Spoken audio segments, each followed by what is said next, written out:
Ok? Alright. Est-ce que ça va? Motivé, engagé. Avez-vous les gars? Yeah, yeah, yeah. Royno. Tu t'alignes. On t'écrase. Il y a fouille. On est tout devant. Rias.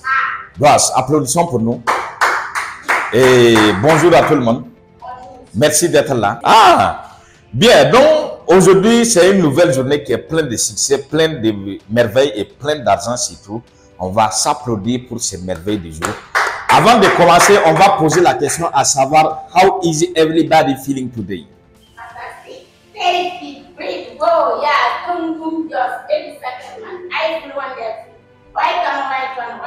Right on, Josh. Josh. Voilà. Donc aujourd'hui, on va s'appuyer sur les enseignements de Napoléon Hill que hier même, j'étais en train de faire des vidéos là-dessus. Napoléon Hill a quelque chose qu'il dit qui est très important, que moi-même j'aime beaucoup. Et j'utilise également pour travailler. Et c'est là depuis des années, c'est pas maintenant que ça commence. Napoléon Hill a dit qu'il faut être prêt à travailler plus que c'est pourquoi tu es payé. Il faut être toujours prêt à travailler plus que c'est pourquoi tu es payé. Parce que le moment viendrait où tu seras payé plus que c'est pourquoi tu as travaillé. Tu ferais moins et tu serais plus payé. Yes. Ok. Et c'est notre cas ici. J'avais pris l'exemple la fois passée des gens. Si on part créer aujourd'hui notre chaîne YouTube, que ce soit TikTok ou soit la page Facebook. D'abord, on va travailler dans le vide, puisque personne ne nous connaît. Comme personne ne nous connaît, ici, on ne va pas travailler plus que c'est pourquoi nous sommes payés. On va travailler plus et pour rien au début. Mais au fur et à mesure, que nous allons continuer sans arrêter, nous allons finir par trouver notre cible, les personnes que nous parlons là. Parce qu'au début, on communique dans le vide d'abord. Mais la vérité est que nous sommes en train de parler à des personnes ciblées. Et quand les vidéos vont atteindre ces différentes personnes-là, ils vont venir à nous et ça va former notre communauté parce qu'on a des intérêts communs. C'est le cas, c'est nous également. Nous sommes en train de vendre des produits. Et quand nous sortons, ce qu'on doit faire par rapport aux enseignements de Napoléon Hill, par rapport à ce que j'ai lu, que j'ai compris, est qu'il faut s'appuyer sur chaque échec pour comprendre qu'est-ce que cet échec est venu nous enseigner pour pouvoir maintenant avancer. Maintenant, entre-temps, il ne faut pas qu'on se morfonde parce que l'échec, le fait d'avoir le temps pour pleurer, pour créer les angoisses, parce que naturellement, s'il y a l'échec ou des difficultés, c'est les angoisses ou la négativité qui se présente. Et c'est toujours les bienvenus. Voilà, maintenant, il faut être exceptionnel pour comprendre que tu dois être capable de transformer cet échec en positivité, de voir quel est le grain dans cet échec que moi je peux prendre pour pouvoir utiliser dans ma vie, dans mon activité pour avancer. Voilà, et entre-temps, ce grain qui est dissimulé, il est difficile de le trouver lorsque on laisse la négativité nous habiller. Et comme je le dis, je ne me tire pas dedans. Il faut combattre pour sortir de ça. Sinon, naturellement, c'est ça. Quand l'échec surgit seulement, la négativité vient et toujours, nous sommes toujours prêts à l'accueillir et rebondir avec maintenant, commencer à expliquer tout le monde pourquoi tel échec, pourquoi la cause de nos échecs, ainsi de suite. Il faut qu'on inverse maintenant la tendance pour voir qu'est-ce que cet échec est venu m'apprendre. Qu'est-ce que je peux utiliser dans cet échec comme leçon pour pouvoir maintenant rebondir. Parce que on ne peut pas abandonner. Quand on abandonne, qui viendrait à notre place faire ce que nous devrions faire pour que ça marche? Bien sûr, personne ne viendrait le faire. Donc, c'est à nous maintenant de voir dans cette difficulté, dans cet échec, quel est le grain que nous allons prendre. Et quand on prend ce grain, qu'est-ce que nous allons s'aimer avec et qu'est-ce que nous allons arroser avec? C'est ce que nous avons toujours enseigné.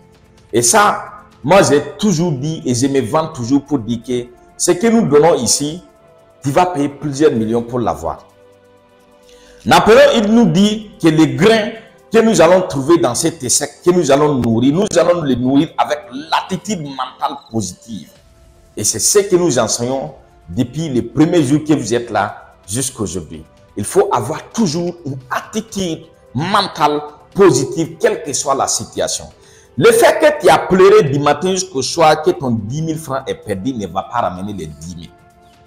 Le fait que la personne a regretté toute la journée en se morfondant, en expliquant à tout le monde que son téléphone a été perdu, ne va pas lui ramener son téléphone. Mais quand tu gardes ton attitude, non seulement tu restes en bonne santé, le téléphone est perdu, mais c'est juste le téléphone qui est perdu. Nous ne sommes pas infectés par ça. On ne va pas se morfondre à tel point de créer encore des maladies comme les ulcères gastriques et consorts. Parce que le fait, au fur et à mesure que tu te plains et que tu te morfonds, tu es en train de te créer des maladies sans savoir. Et le pire, quand tu es frustré, c'est la tension, diabète que tu vas créer sans savoir. Naturellement, tu peux même aller acheter des produits, des maladies, malgré que les difficultés, que l'échec est là et le chagrin est là. Les chagrins que tu devais nourrir d'une attitude mentale positive pour pouvoir les transformer en positive, pour pouvoir les transformer en succès, bien sûr, en succès de vente dans tous les cas. Parce que si tu présentes à un client, 2 clients, 3 clients, 4 clients, et que ces clients ont dit qu'il n'y a pas d'argent, on n'a pas encore pris quelque chose, j'ai pas besoin, j'ai déjà acheté. Si tu n'es vraiment pas fort mentalement, tu dois commencer à baisser les bras. Mais ça, ce n'est pas notre cas.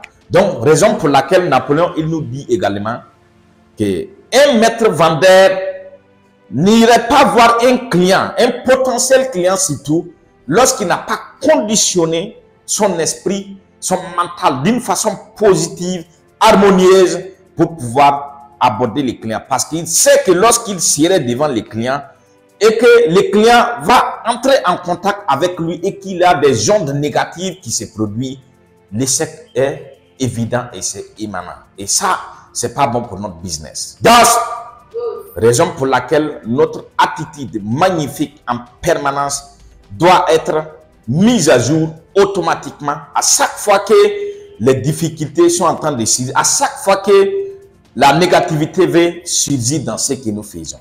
Donc, ok, Android, est-ce que ça va? Motivé, engagé, avez-vous les gars?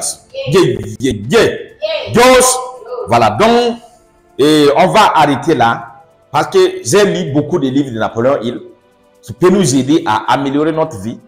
J'arrête là aujourd'hui. Demain, si on a encore eu l'occasion, surtout si vous voulez, on va continuer avec les mêmes thèmes et voir maintenant qu'est-ce que nous allons faire pour avancer. Yes! Hey! Android! Est-ce que ça va? Motivé, engagé. Yes! Je vous souhaite une fantastique journée. Soyez remerciés d'être là. Yes!